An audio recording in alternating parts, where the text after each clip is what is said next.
Everybody, it's Keith Saarloos, and you are listening to Krazy Country on 105.9, and it is 10 a.m. on a Saturday morning, and that means you are listening to one of the last 5 independent radio stations in California where we can do whatever we want. And today we have the most special guest we have ever had on Krazy Country. Literally, without this guest, I would not be here today. Say your name for the record. Linda Saarloos. We have my mom. Mom. How did I get you here today, Mom? You ambushed me. You told me we were coming to do something really fun, and it's a surprise. And so we went and got coffee, and I said, come on, let's go. And we walked right into the studio, and I said, sit down, we're going to talk. Are you nervous? You hate this. I know, but you know what? Hey, listen, I got to tell you. Has your other son, Kirk, ever had you on his radio show? Because you now have 2 sons that both have radio shows. I make comments in the background. Perfect. To keep everybody in line. So I'm going to tell you why I had you on the radio today. And I'm going to tell everybody who's listening a few little bits and pieces about Linda Saarloos as the woman about town that you are. One of the things that popped in my head was if Dad was around, I would have had him on the radio. He would have been the first person I ever had on this show, and he would absolutely love it. Absolutely. And I wish I could have done that, but I didn't. And guess what? I'm not saying you're the next best thing. You by far are my favorite of Mom and Dad here. Kirk and I are both absolute mama's boys. But I wanted to have you on the radio just to talk and just to record it because you have a very, very unique and interesting life. Like one of the things I like saying about you as a human being, I'm just going to talk for a while because that's what you want me to do anyway. Absolutely, the whole time. So you're going to fact check. Oh, great. I'd love to fact check. Perfect. You have had cancer 3 times. Is that correct? True. So you had colon cancer when I was in high school, breast cancer about 21 years ago, and you're currently beating bone cancer. Bone cancer. Right. And you are the Wolverine of our family. You just keep moving forward. How many miles? Can't get rid of me. Can't get rid of you. I love it. How many miles did you walk today? 3. 3 miles. Is that a minimum? Yeah. No, 3 is max now. 3's max. So you leave the driveway on Ballard Canyon, walk down, and then hike up all the way back up the hill. You know what? I gave up the hike up the hill. Oh, you now drive to the bottom? I drive to the tasting room and walk flat. Oh, you walk the flat. Los Olivos Loop. Yep. So one of the things I wanted to have you on here because your history is actually really interesting. And as we both know, if Dad was in the room, Dad would just talk and talk and talk and talk and talk, and you never had to say a word. Which was wonderful. I know you secretly love it. The couple things about you. So you were born in Pipestone, Iowa. Is that correct? Minnesota. Oh, excuse me. Pipestone, Minnesota. I blew it.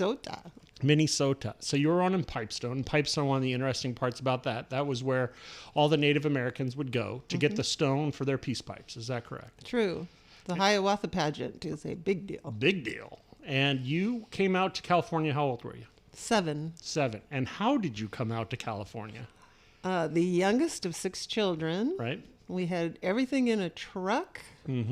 And then there was also the car. And my position in the car was the back window of a coupe. A pillow and the back window. Can you imagine going through the desert in a back window? So they threw you in that little shelf in the back of the car with a pillow, and you laid across in the window cross country. Yeah, that was a good spot. Did they forget you anywhere? No. No? They didn't drive away from a gas station? No. They never let you at a train station? None of that? Oh, I've done a lot of those, but not on that trip. Not on that trip. Okay. I was still at the young age to where they still were watching me. All right. And you were the youngest of 6. Crazy. Yeah. Let's just say it. All of your brothers and Aunt Pat, all of them, absolutely nuts. Yeah. Everybody, yeah. And so you guys moved. What did Grandpa do for a living? We had a farm in Minnesota, and so when he came to California for a better life, he said, and started doing construction. Right. In the Bellflower, Paramount area, dairies, building dairy homes. And Grandpa Messman, because that's your maiden name. Maybe I shouldn't say that out loud. No.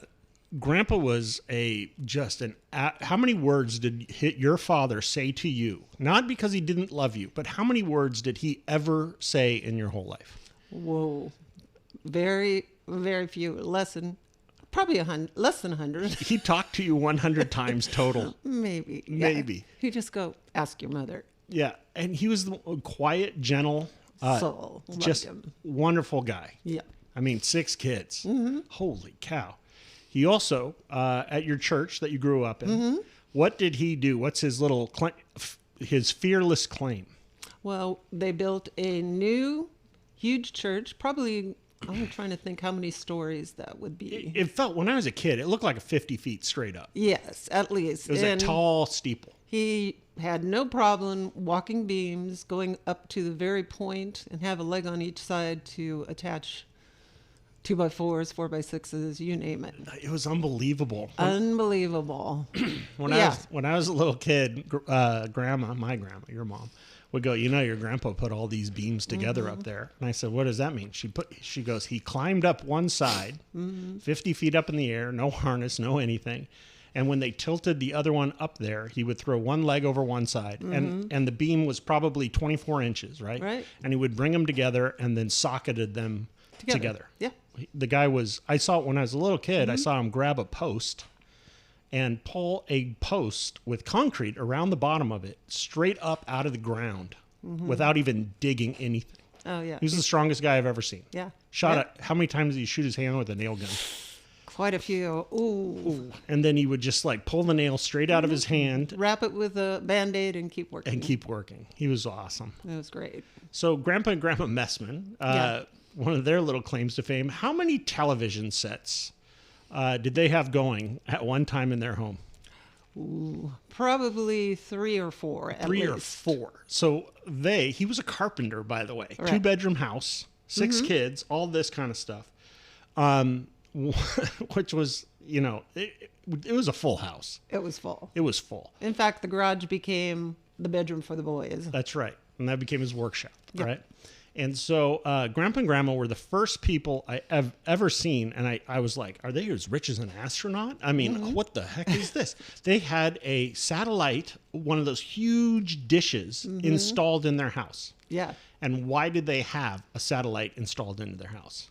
To watch baseball There it is. and sports. To watch more sports. Yes. So if you would go over to Grandpa and Grandma's house and you would sit down, they would have one television that was watching some Astros versus the Kansas City, right, on satellite. They'd have a local Dodgers versus whoever on one TV. Grandpa would be listening to a third game on transistor radio With the ears. with his ears, and Grandma might be in the other room watching another game. Exactly. It was like Sports Center. They were so far ahead of their time. They had 4 different TVs going with different games, and you had no idea what was going on, but they were cheering all of the time. Yep. Now you know where I get it from. I know. Okay, so I'm leading into something on this one. So when you were in high school, how many varsity sports did you play?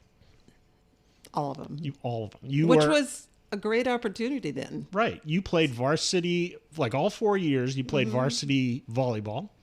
Volleyball, basketball, ran track, And softball. softball, and cheerleading. And you were a cheerleader. Yeah. So you did. You could do it all. You did every single sport. But it was before Title IX, so it was considered GAA, Girls Athletic Association. Got it. So you competed within a school. Right. And you were right before Title IX. Yeah. You got kind of hosed on that one. I know. If there was Title IX around, Mom would have been a Division I I'm athlete. a big Title IX proponent. Very much so. I love it. So you and Dad, let's go into that. Did I miss anything between Grandpa and Grandma and them watching every single sport in the world and everything else? No. One of the things I should point out right now is you have set an unofficial record at Texas Christian University. Is that correct? You consider it a record. It is. They confirmed it. Did they confirm it? They did. So after Dad passed away, Kirk and I, my brother, we kind of cut you in half, and you spend half the time here and half the time in Texas, right?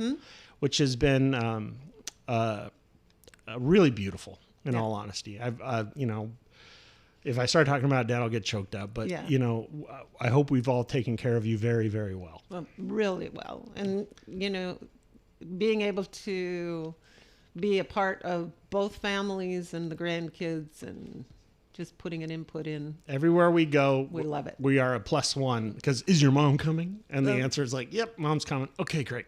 Love it. The beauty of that is half the time you spend here in the beautiful San Ynez Valley, and then half the time you spend in Fort Worth, where Kirk is head coach for Texas Christian University baseball. And my daughter goes to school. Brielle brought up the fact that she might be the only person she's ever met that has lived within a quarter mile of her grandmother for her entire life. Even when she went off to school. When she went off to school, you and her got on the same plane. Right. And flew. And you're like, I'm off to college. See you later. Yeah, the college I missed. The college you missed. The Title IX yet again, right? So this year you set a unofficial, let's just say unofficial official record where... you know, if you ever lose somebody in your life, the best thing you can possibly do is buy a house literally across the street from a university. Is that correct? Absolutely. Okay. Do you have so much to do? Do you have a neighbor across the street? No. No. What's across the street? The track. The track for TCU. Yes. So you live basically on campus. Almost. Almost. You have your own sorority that you are throwing right across the street. And do you have, what kind of transportation do you have on campus? A frog ball golf cart. I mean, golf cart. Yes. So on any given day, you can see Linda Saarloos at Texas Christian University driving around campus, literally on campus, driving Kirk Saarloos' old golf cart. Right. That has Frog Ball USA, which is kind of TCU's baseball, right? So you have an official vehicle that you can drive all over campus. Have you ever been stopped by security? No. No. You just go wherever you want on campus. Kids are diving out of the way as you're doing 25 miles an hour with your foot to the floor around the campus. Yes. Yes, a rule breaker. It's it's encouraged at TCU. It's encouraged. Everybody has a golf cart. Everybody has a golf cart. Okay, so this year, we're just going to do a quick rundown. You watched all of Cash's water polo games last year. Is that correct? Right. Okay. Then you said, I've got to go. And I said, what do you got to go for? You're like, there's football going on. So how many home TCU football games did you go to? I think I hit them all. You hit them all. I think I did. Okay. You hit all the TCU football games at home. And when you go to TCU football games, do you sit in the stands? Sweet.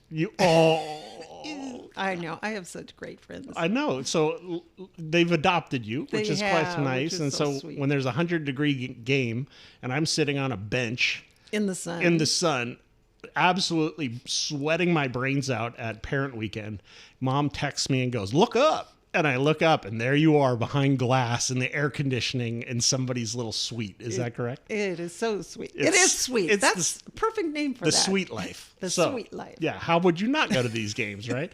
So you're sitting up with the hoity-hoys over at TCU in the, should we say whose suite you're in? No. Okay. Yeah. Oh, okay. Not occasionally the AD. Okay, occasionally the AD. Sometimes the heads of the school. Should we say that? Yeah, they're sweet. They're very sweet. So you hit all the football games, and then basketball season rolls around. How many home basketball games did you go to? Men's. Ooh, as long as they didn't conflict with in my granddaughter's basketball games. Okay, so all of them. Yep. Women's basketball, they went to the Elite Eight. Yes. Is that correct? Yeah. You went to every single women's game? As many as I could. You had terrible tickets for those too? Oh, floor tickets. Floor tickets. Love it. So a great story is my brother, who's the head coach and the head football coach, Sonny Dykes, right? Went to a game because the TCU encourages their coaches to go to games and be seen and see people and cheer on other teams, and they want to do that anyway. And a good story was Kirk was sitting right next to the head coach for the football team. And they're sitting and they're talking and then they're this and that. And then all of a sudden the horn goes off and this lady stands up in the front row and turns around and gives Kirk a little kiss, like blows him a kiss. And Sonny Dykes, who's the head coach, goes, is that your mom? And my brother goes, yeah. And he goes, she has better seats than we do. And he goes, yeah, get used to it, like that. So Kirk would always go to games and he would show us video. He would send the family chat, right? It would be, Mom, once again, has more street cred in TCU than I do. Because you're there right on the floor, sitting right next to the team, high five. You're like the Spike Lee of TCU basketball. Okay, so you hit all those. You went to a couple away games. Yes. That was pretty sweet. We won't get into that. No. That's great. And then tennis. Hit all the tennis. Women's soccer. Yes. Hit all of that. They had a great season. They had a great season. Then you found out about equestrian. Yes, I heard. Well, equestrian is a little further out, and heard they were playing right in Fort Worth at the Coliseum. So Right. it's like, of course, I'm going. So you went to all the equestrian events, and then track, because you have a few girls that are dating a few baseball players, and they said, Linda, you got to come to the game or come to a track meet. And where would you stand at a track meet? Well, there's a gate right in front of my house at the track. And so you walk through the gate, and I could stand. They're pole vaulters, which is amazing. Right. And so walk over there. I even honk during the week when they're practicing, and they know me. So Mom is standing next to the pit. To see them compete. No, And then, what's great is then all of a sudden these track people are just so fast running by. I know, isn't it great? Oh, it's amazing. You know my whole thing with the Olympics, right? What? Like I've been saying this since high school. I think there should be a 13th lane at the Olympics where they get like seat B52, section 6. So anybody who's at the Olympics, they bring someone down from the stands and they go in the 13th lane. They could be wearing jeans and a jacket or whatever, and they line up next to everybody else who's running. When the gun goes off, they have to run too. And so we get to see how fast they are in comparison to every single other person. I also want to see someone throw a javelin. I want to see someone. That might be real dangerous. I don't care. I want to see a regular person competing in the Olympics. It'd be fantastic. That would be great. Okay, so now to baseball. Yes. Baseball. How many baseball games did you go to this year? I think I hit them all. You hit them all. Did you ride on the bus with the team? On occasion, which is awesome. You get all the perks, Mom. Oh, sweet. So it's fantastic. So you hit all the football games, all the basketball games, men and women, soccer, tennis, equestrian, track, and baseball. So you went to more Beach volleyball. Oh, beach volleyball. Which we are really good. They're very good. You know what? TCU has really good This is athletics. TCU hour. This is fantastic. And the very fun thing to do is when Brielle is walking between classes, and she'll see you sitting there with maybe a cold beer, maybe a beverage, They encourage it. sitting off to the side. And she sends a photo of Grandma with her glasses on and a visor or her hat, drinking a beer on a Tuesday at like 2 p.m. watching beach volleyball. That is not out of the ordinary. It's nice. Yeah, you're living the life, man. I'm living it. So, unofficially, you've hit every single one of the athletics at TCU you possibly can, which I think is a worldwide record. I would love to be able to see rifle. Oh, rifle. Yes. So let's talk about that a second. TCU has an all-women I think it's all women. rifle team. Yes. And And they we compete against the Army, Air Force. Which I think is the funniest thing in the world, where TCU's rifling team beats the Army. Oh, isn't it amazing? Isn't it amazing? But I know it's on campus. I haven't just figured out how to get in there yet. Do you have your own parking place on campus? Well, at baseball I do. You but do. You know what? Pretty much by football, and so you have spots for golf carts. I'm just saying this. TCU, I have to say, they treat their fans correct. They're silver frogs. Silver Frogs. That's what you are. You can join Silver Frogs and get to go to different seminars and on and on. They encourage it. How many things have you gone to? If there's an art exhibit, do you go? I try to go. Yes. Okay. If there's a choir playing, do you go see that? You know what? I have not, but it's if there was and I knew about it, I'd be there. I would. You are the busiest woman I've ever met. What? Then you wonder. You go. There's another side to that. It's like, does she have any other life? No, listen. You're living what? Listen. Love it. You need to hear this. Yes. You are living the best life of any human possible. Yeah. Okay. And then the high school games and so. Yep. Around. You're watching basketball. You're watching cheer. You're watching golf. Cheer. You went to the FedEx Open. FedEx. Oh, Colonial. Yeah. So then you're watching golf. Is there a day of the week you're not out watching sports?